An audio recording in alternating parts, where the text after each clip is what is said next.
सबसे पहले आपको बता दें कि हिमाचल में चुनाव को लेकर नामांकन प्रक्रिया जारी है। लोकसभा और विधानसभा के उपचुनाव के लिए नॉमिनेशन का सिलसिला जारी है। बीजेपी प्रत्याशी डॉक्टर राजीव भारद्वाज आज अपना नामांकन दाखिल करेंगे। कांगड़ा लोकसभा सीट से बीजेपी के प्रत्याशी हैं राजीव भारद्वाज। हमीरपुर से कांग्रेस प्रत्याशी सतपाल रायजादा भी आज अपना नामांकन दाखिल करेंगे। सुजानपुर उपचुनाव के लिए राजेंद्र राणा आज नॉमिनेशन दाखिल करेंगे। बड़सर से बीजेपी प्रत्याशी इंद्रदत्त लखनपाल भी आज पर्चा भरने वाले। कुटलैहड़ सीट से देवेंद्र भुट्टो नॉमिनेशन दाखिल करेंगे।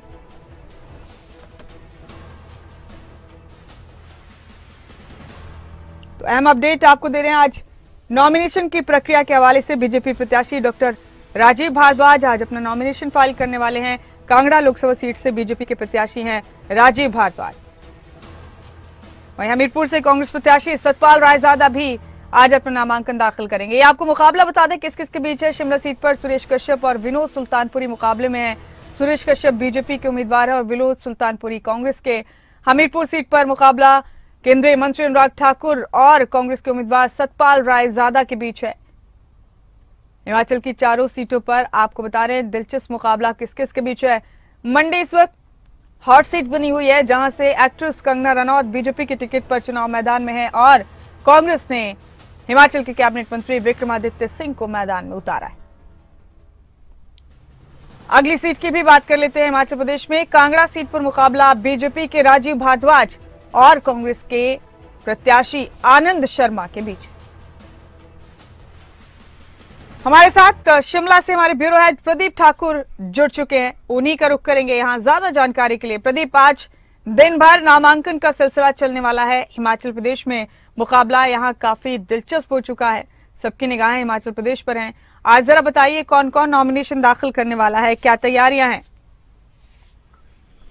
बिल्कुल, देखिए पिछले कल से ही जो दिग्गज नेता हैं उनकी तरफ से नामांकन भरने की प्रक्रिया शुरू हुई है और कांग्रेस पार्टी के लोकसभा के 2 उम्मीदवारों ने नामांकन दाखिल भी कर लिया है पिछले कल ही, विक्रमादित्य सिंह और आनंद शर्मा।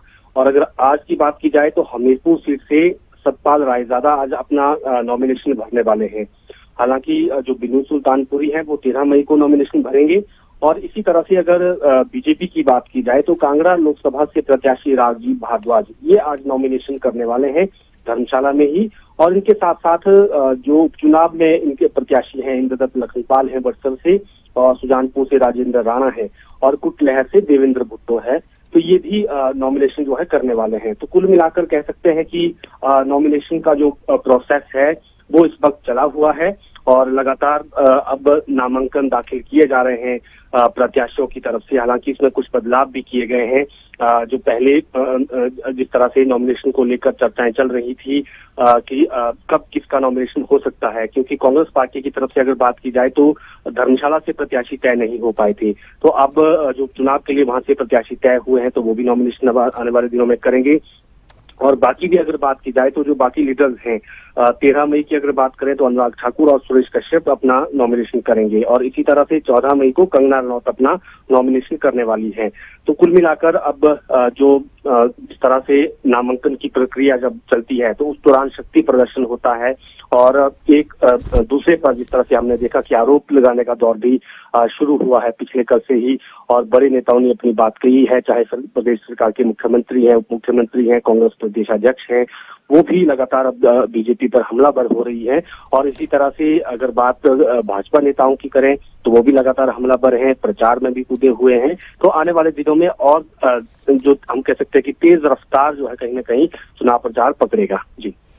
जी प्रदीप, आपने ठीक कहा। मुकाबले की बात कर लेते हैं प्रदीप, चारों सीटों पर अभी क्या तस्वीरें नजर आती है? क्या लगता है आपको किस किस तरह से अवाम के दिल में यहाँ उम्मीदवार जगह बनाने की कोशिश कर रहे हैं? बिल्कुल, देखिए मंडी सीट इस वक्त हॉट सीट बनी हुई है और पूरे देश की निगाहें इस सीट पर है, चर्चा भी इसकी लगातार हो रही है और कंगना रनौत लगातार प्रचार भी कर रही है और इस दौरान कांग्रेस पर तीखे हमले भी किए जा रहे हैं। पूर्व मुख्यमंत्री जयराम ठाकुर लगातार उनके साथ बने हुए हैं और हर जगह उनको इंट्रोड्यूस किया जा रहा है, उनको ले जाया जा रहा है बड़ी रैलियों, बड़ी जनसभाओं में, और कई बार अकेले भी कंगना रनौत प्रचार पर जाती हैं। इसके साथ साथ विक्रमादित्य सिंह की बात करें तो मंडी का जो मोर्चा है वो उन्होंने खुद संभाला हुआ है। उनकी माताजी है कांग्रेस पार्टी की प्रदेश अध्यक्ष प्रतिभा सिंह, उन्होंने मोर्चा संभाला हुआ है, वो भी लगातार लोगों के बीच में जा रही हैं। और इसी तरह से अगर हम हमीरपुर सीट की बात करें तो अनुराग ठाकुर एक बड़ा कद है, एक बड़ा नाम है, केंद्रीय मंत्री हैं। और हिमाचल में अगर बात की जाए तो एक बड़ा ये परिवार जो है, धूमल परिवार, एक बड़ा कद रखता है राजनीति में। तो ऐसे में हमीरपुर संसदीय सीट जो है वो 5वीं बार यहाँ से कैंडिडेट बनाए गए हैं अनुराग ठाकुर, और लगातार अब जीत के दावे यहाँ पर किए जा रहे हैं। बेशक कांग्रेस ने भी सतपाल रायजादा के तौर पर एक युवा चेहरा यहाँ पर दिया है, पूर्व विधायक हैं, लेकिन अब देखना ये होगा कि कितना मुकाबला जो है ये अनुराग ठाकुर से कर पाते हैं। कांगड़ा सीट जो है वो जिस तरह के वहां के समीकरण बने हैं और अनंत शर्मा को वहां पर चुनाव मैदान में उतारा गया है, और उनके ऑपोजिट बीजेपी से राजीव भारद्वाज है, दोनों ब्राह्मण चेहरा है।